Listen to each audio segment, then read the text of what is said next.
नमः शिवाय। प्रदोष व्रत भगवान शिव को समर्पित होता है। सनातन धर्म में हर महीने की त्रयोदशी तिथि को प्रदोष व्रत रखने की परंपरा है। इस दिन भगवान शिव की पूजा की जाती है। प्रदोष व्रत किसी भी महीने के शुक्ल पक्षी त्रयोदशी से शुरू किया जा सकता है। धार्मिक मान्यताओं के अनुसार प्रदोष व्रत करने से व्यक्ति की सभी इच्छाएं पूर्ण हो जाती है। वहीं सोम प्रदोष व्रत रखने से मनचाही इच्छा भी पूरी होती है। भगवान शिव का वार होने के कारण यह प्रदोष व्रत बहुत प्रभावशाली हो जाता है। तो आज हम सुनेंगे सोम प्रदोष व्रत कथा। शुरू करने के पहले हमें सपोर्ट करने के लिए हमारे चैनल को सब्सक्राइब ज़रूर करें और मेरे वीडियो को लाइक और शेयर भी करें। स्कंद पुराण में वर्णित एक कथा के अनुसार एक नगर में एक गरीब ब्राह्मणी रहती थी। उसके पति का स्वर्गवास हो गया था। उसका अब कोई सहारा नहीं था, इसलिए सुबह होते ही वह अपने पुत्र के साथ भीख मांगने निकल पड़ती थी और जो भी भिक्षा मिलती थी वह उसी से ही अपना और अपने पुत्र का पेट पालती थी। एक दिन ब्राह्मणी भिक्षाटन से घर लौट रही थी तो उसे एक लड़का घायल अवस्था में कराहता हुआ मिला। ब्राह्मणी दयावश उसे अपने घर ले आई। वह लड़का विदर्भ का राजकुमार था।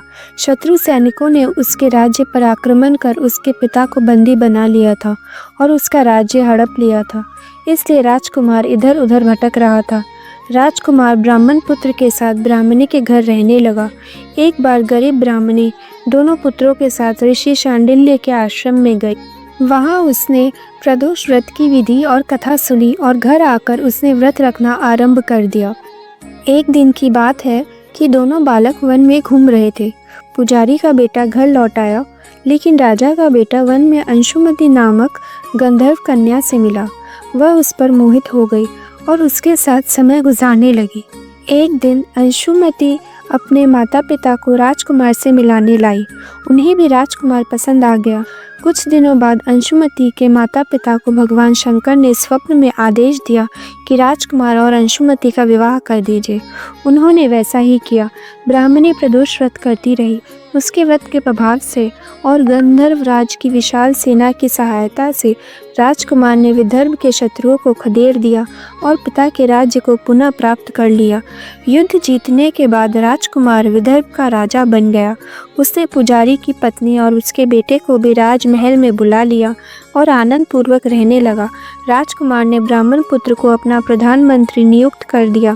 अंशुमति के पूछने पर राजकुमार ने उसे प्रदोष व्रत के बारे में बताया।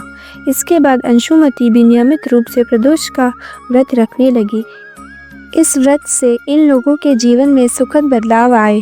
ब्राह्मणी के प्रदोष व्रत के प्रभाव से जैसे राजकुमार और ब्राह्मण पुत्र के दिन फिरे, वैसे ही शंकर भगवान अपने दूसरे भक्तों के दिन भी फेरते हैं। सोम प्रदोष का व्रत करने वाले सभी भक्तों को यह कथा अवश्य पढ़नी अथवा सुननी चाहिए। प्रेम से बोलिए भोलेनाथ बाबा की जय। उम्मीद करती हूँ आपको मेरा यह वीडियो पसंद आया होगा। धन्यवाद।